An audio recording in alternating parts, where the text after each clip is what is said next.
Tanggal 22 April tahun 1945. Aku akan berhenti di sini. Kalian masuklah ke dalam kota dan belilah apa yang diperlukan untuk santapan kita. Kita akan makan di sini. Haruskah kami semua pergi? Ya, Yohanes, kalian semua sebaiknya pergi bersama. Dan bagaimanakah dengan engkau? Engkau akan sendirian. Mereka orang-orang Samaria. Mereka tidak akan menjadi musuh terbesar Kristus. Pergilah, aku akan berdoa, sementara menantikan kalian. Aku akan berdoa untuk kalian dan untuk mereka. Para murid pergi dengan enggan, dan mereka berpaling ke belakang 3 atau 4 kali untuk melihat Yesus, yang duduk di sebuah tembok kecil, terpapar sinar matahari, dekat sebuah sumur rendah bertepian lebar. Sumur itu besar, dan sangat lebar hingga kelihatan seperti sebuah waduk. Pada musim panas sumur dinaungin oleh pepohonan tinggi yang sekarang meranggas. Tidaklah mungkin melihat airnya, tapi genangan-genangan kecil air dan bekas-bekas lingkaran dari tempayan-tempayan basah di atas tanah dekat sumur merupakan tanda yang jelas bahwa airnya ditimba orang.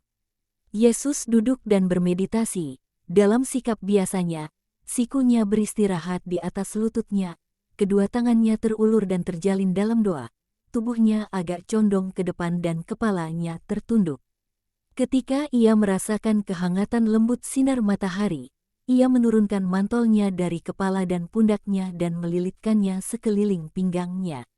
Ia mengangkat kepalanya dan tersenyum melihat burung-burung pipit terbang sembari bertengkar memperebutkan sekeping besar remah roti yang telah dijatuhkan seseorang dekat sumur. Akan tetapi burung-burung pipit itu terbang pergi ketika seorang perempuan tiba dekat sumur. Dengan tangan kirinya dia memegang sebuah ampora kosong pada salah satu pegangannya, sementara tangan kanannya dengan suatu gerakan terkejut menyibakkan kerudungnya untuk melihat siapakah gerangan laki-laki yang duduk di sana. Yesus tersenyum pada perempuan yang berumur sekitar 35 atau 40 tahun itu. Dia tinggi, dengan perawakan yang tegap indah. Tipe Spanyol, kita akan mengatakannya demikian, warna kulit zaitun pucat, bibir-bibir agak tebal berwarna merah menyala, mata gelap yang bahkan sangat besar, alis dan rambut berwarna sangat gelap yang terlihat melalui kerudungnya yang transparan. Juga sosoknya yang agak montok khas timur dan agak lembut, seperti lazimnya perempuan Arab. Gaunnya adalah sehelai jubah bergaris-garis warna-warni yang diikatkan sangat kencang sekeliling pinggangnya serta sekeliling pinggul dan dadanya yang sintal. Dan lalu jatuh terjuntai ke tanah dalam bentuk semacam jumbai-jumbai yang berombak. Dia mengenakan beberapa cincin pada jari jemarinya yang gelap dan agak montok, serta gelang-gelang pada pergelangan tangannya yang terlihat dari balik lengan baju linennya. Sekeliling lehernya dia mengenakan sebuah kalung berat di mana tergantung beberapa medali yang aku sebut sebagai azimat sebab medali-medali itu ada dari berbagai macam bentuk. Anting-anting yang berat tergantung hingga ke lehernya dan berkilau di balik kerudungnya. Damai sertamu, perempuan, maukah kau memberiku air untuk kuminum? Aku telah berjalan jauh dan aku merasa haus. Bukankah engkau seorang Yudea, dan engkau meminta aku, seorang perempuan Samaria, untuk memberimu minum? Apakah yang telah terjadi? Apakah kita telah diperdamaikan? Atau apakah engkau telah melarikan diri? Suatu peristiwa besar pastilah telah terjadi, jika seorang Yudea berbicara lemah lembut kepada seorang perempuan Samaria. Tapi harus aku katakan kepadamu, aku tidak akan memberimu apapun. Guna membalaskan dalam dirimu segala penghinaan yang dilontarkan orang-orang Yahudi atas kami selama berabad-abad. Kau benar, suatu peristiwa besar telah terjadi, dan oleh karenanya banyak hal telah berubah dan lebih banyak lagi yang akan berubah. Allah telah menganugerahkan suatu karunia besar kepada dunia dan melaluinya banyak hal telah berubah. Andai kau mengenal karunia Allah dan Ia yang mengatakan kepadamu, berilah aku minum, mungkin kau akan telah memintanya untuk memberimu minum dan ia akan telah memberimu air hidup. Air hidup ada dalam perut bumi, ada dalam sumur ini. Tapi sumur ini milik kami. Nada suara perempuan itu mengejek dan angkuh. Air berasal dari Allah. Seperti kasih karunia berasal dari Allah. Seperti hidup berasal dari Allah. Semuanya milik Allah yang esa dan satu-satunya, perempuan. Dan semua manusia berasal dari Allah. Orang-orang Samaria dan orang-orang Yudea. Bukankah ini sumur Yakub, dan bukankah Yakub bapa bangsa kita? Jika sesudahnya suatu kesalahan telah memisahkan kita, itu tetap tidak mengubah asal-usul kita. Tentu saja, itu adalah kesalahan kami. Bukankah begitu? Perempuan itu bertanya menyerang. Bukan kesalahan kami ataupun kesalahan kalian. Itu adalah kesalahan dia yang telah kehilangan pandangan akan cinta kasih dan keadilan. Aku tak hendak menghinamu ataupun suku bangsamu. Mengapakah kau ingin menyerang dengan sikap yang menghina?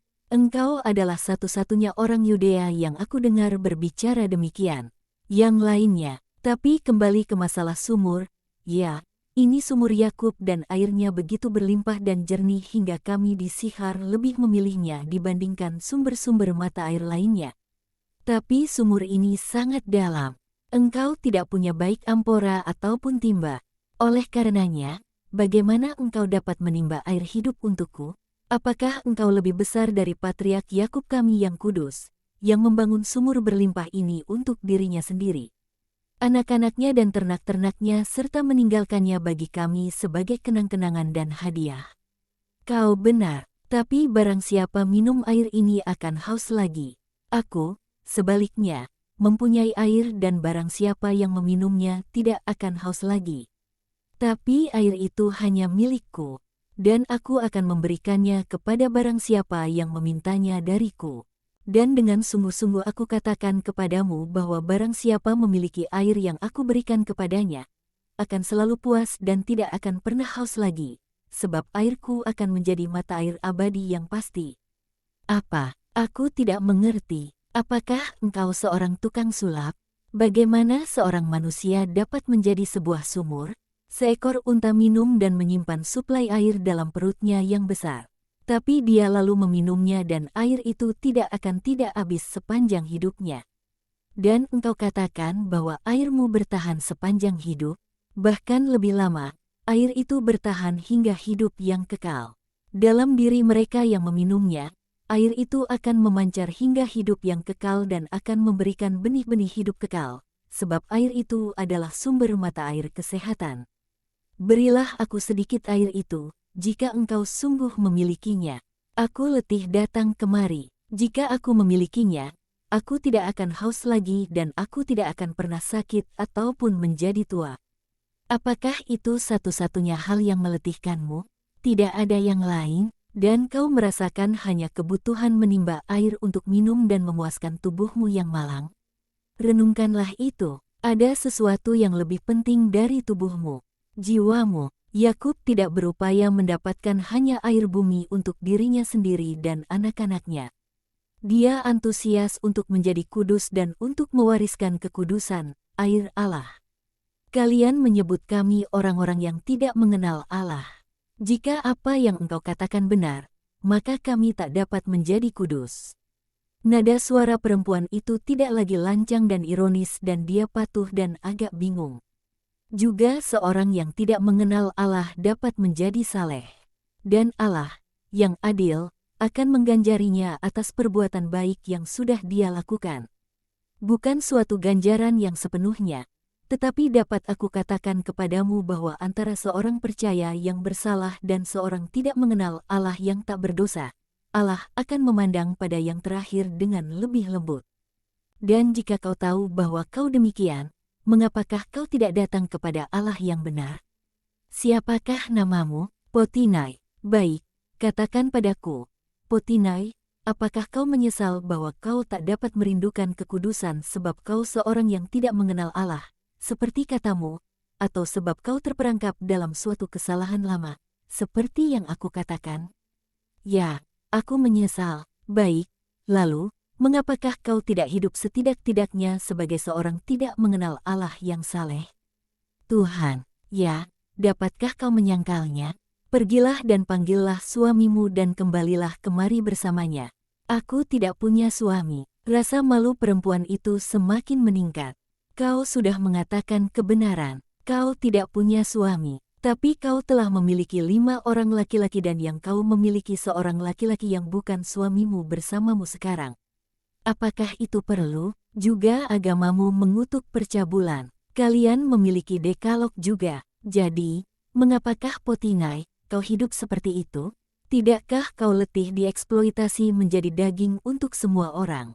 Dan bukannya menjadi seorang istri yang jujur dari satu laki-laki saja? Tidak takutkah kau akan senja hidupmu, ketika kau akan sama sekali sendirian dengan kenangan-kenangan dan penyesalan-penyesalanmu? Dan dengan ketakutan-ketakutanmu, ya, semua itu, takut akan Allah dan akan roh-roh. Di manakah anak-anakmu? Perempuan itu sepenuhnya menundukkan kepala dan tidak menjawab. Kau tak memiliki satu pun di dunia ini. Tapi jiwa-jiwa kecil mereka, yang kau cegah dari melihat hari kelahiran mereka. Tengah mendakwamu, mereka akan selalu mendakwamu. Perhiasan, gaun-gaun indah, rumah mewah, meja penuh berlimpah. Tapi kekosongan, dan air mata, dan sengsara batin.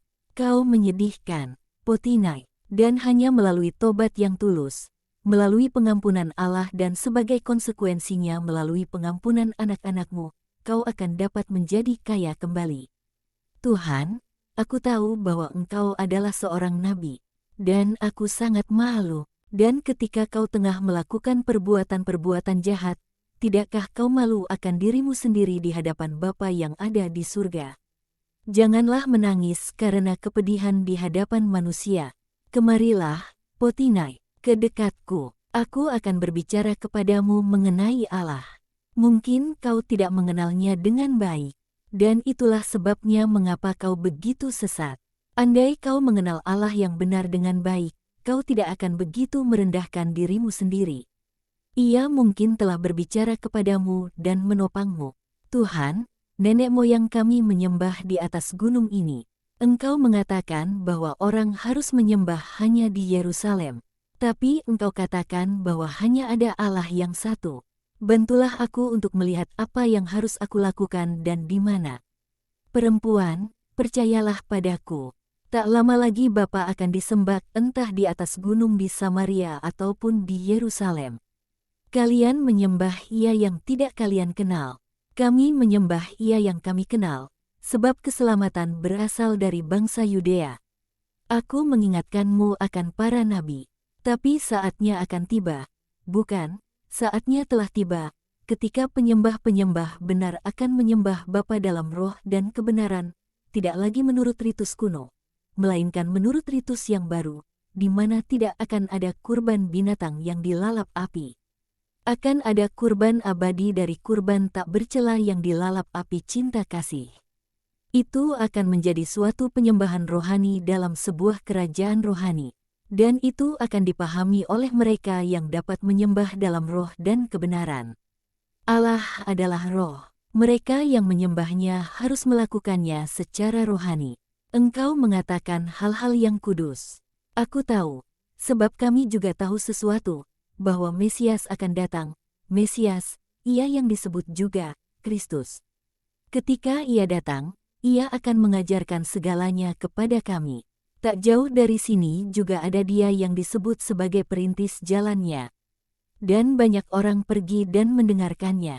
Tapi Ia sangat keras, engkau lemah lembut, dan jiwa-jiwa orang malang tidak takut kepadamu.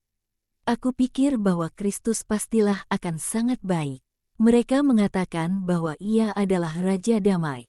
Akan lamakah sebelum Ia datang? Telah aku katakan kepadamu bahwa saatnya telah tiba. Bagaimanakah engkau tahu? Apakah engkau mungkin salah seorang muridnya? Perintis jalan punya banyak murid. Juga Kristus akan punya murid-murid. Aku, yang sedang berbicara kepadamu, adalah Yesus Kristus. Engkau, oh, perempuan itu, yang telah duduk dekat Yesus, bangkit berdiri dan hendak melarikan diri. Perempuan, mengapakah kau melarikan diri? Sebab aku diserang teror dahsyat berada dekatmu. Engkau kudus, aku sang juru selamat, aku datang kemari. Meski tidaklah perlu, sebab aku tahu bahwa jiwamu letih mengembara.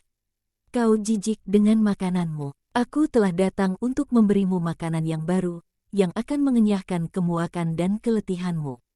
Itu murid-muridku kembali dengan makananku. Tapi aku telah kenyang dengan memberimu remah-remah pertama dari penebusanmu. Para murid memandang sekilas pada perempuan itu lewat sudut mata mereka, dengan bijak, tapi tak seorang pun mengatakan apa-apa. Perempuan itu pergi dengan melupakan ampora dan airnya. Ini, Guru, kata Petrus. Orang-orang memperlakukan kami dengan sangat baik. Ini sedikit keju, roti segar, buah-buah zaitun dan apel. Ambillah apa yang engkau suka. Sungguh bagus bahwa perempuan itu meninggalkan amporanya. Kita akan dapat menimba air dengan ampora itu lebih cepat daripada dengan kirbat-kirbat kecil kami. Kita akan minum dan lalu kita akan mengisinya. Dan kita tidak akan harus meminta apa-apa lagi dari orang-orang Samaria. Juga kita tidak harus pergi dekat sumber-sumber mata air mereka. Tidakkah engkau makan? Aku ingin mendapatkan ikan untukmu, tapi tidak ada. Mungkin engkau lebih suka ikan? Engkau kelihatan letih dan pucat. Ada padaku makanan yang tidak kalian kenal. Aku akan menyantapnya sebagian dan itu akan memulihkan aku secara luar biasa. Para murid saling menatap satu sama lain penuh tanda tanya.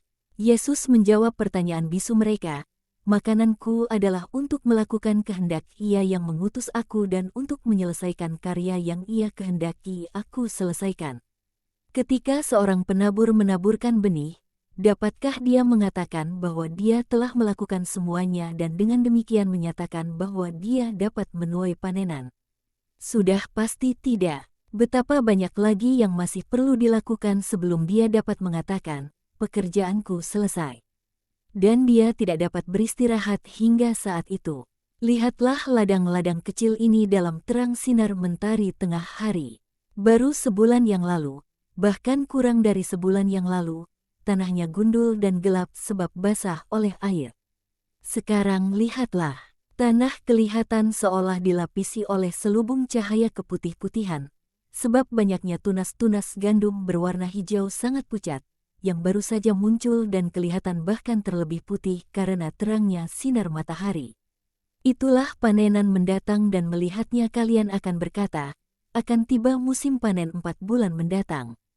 Para penabur akan mempekerjakan para penuai, sebab jika satu orang saja sudah cukup untuk menabur benih di ladangnya, maka banyak orang akan dibutuhkan untuk menuai panenan. Dan mereka semuanya bahagia. Keduanya, penabur yang menaburkan sekantung kecil gandum dan sekarang pastilah tengah mempersiapkan lumbung-lumbungnya guna menyimpan panenan, dan mereka yang dalam beberapa hari akan mendapatkan cukup upah untuk hidup beberapa bulan. Juga dalam ladang rohani mereka yang menuai apa yang telah aku taburkan akan bersukacita bersamaku dan akan seperti aku. Sebab aku akan memberikan kepada mereka upah dan panenan yang pantas bagi mereka. Aku akan memberikan kepada mereka apa yang perlu untuk hidup dalam kerajaan abadiku.